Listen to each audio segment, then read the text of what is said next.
भी कितनी सरकारें बदली, लेकिन आज तक यहाँ के किसानों को ना उचित मूल्य मिल पा रहा है, ना ही यहाँ किसानों की खेती के लिए कोई विकास कार्य किए जा रहे हैं। ऐसा है कि कृषि के क्षेत्र में लगातार प्रयास किए जा रहे हैं। जो 10,000 एफपीओ का मैंने बताया है, ये फार्मर प्रोड्यूसर ऑर्गेनाइजेशन यहाँ पर भी अब बन रहा है।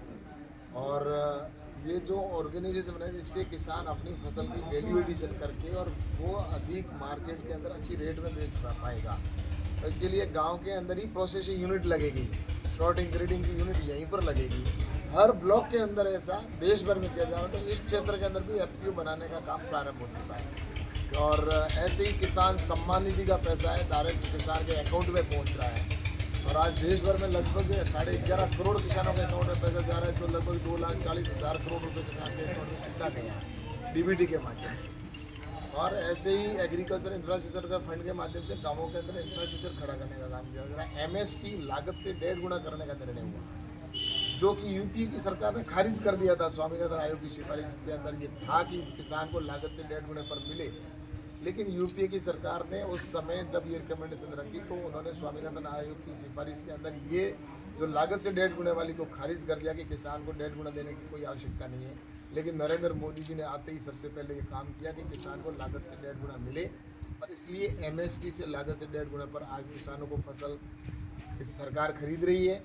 और जहाँ पर राज्य सरकार जिस फसल की रिकमेंडेशन करती है उसके आधार पर भारत सरकार करती है। तो बिहार की सरकार जिसकी भी रिकमेंडेशन करेगी भारत सरकार खरीदेगी। अगर राज्य सरकार यहाँ की बिहार की है, जिसको हम सब जानते हैं कि किसान विरोधी है, भ्रष्टाचार की सरकार है, और वो तो इवन हम देखते हैं कि पिछले ये यूरिया डीएपी के टाइम के अंदर ही करने वाले हो गए, होते हुए भी दूसरे देशों के अंदर जा रही थी। इसलिए ये राज्य सरकार का एग्रीकल्चर का पूर्ण रूप से विषय राज्य सरकार का होता है। लेकिन राज्य सरकार जहाँ अच्छा काम करती है, जिस जिस स्टेट के अंदर राज्य सरकार अच्छा करती है, तो वहाँ के किसानों के लिए भारत सरकार की योजना का ज़्यादा लाभ मिलता है।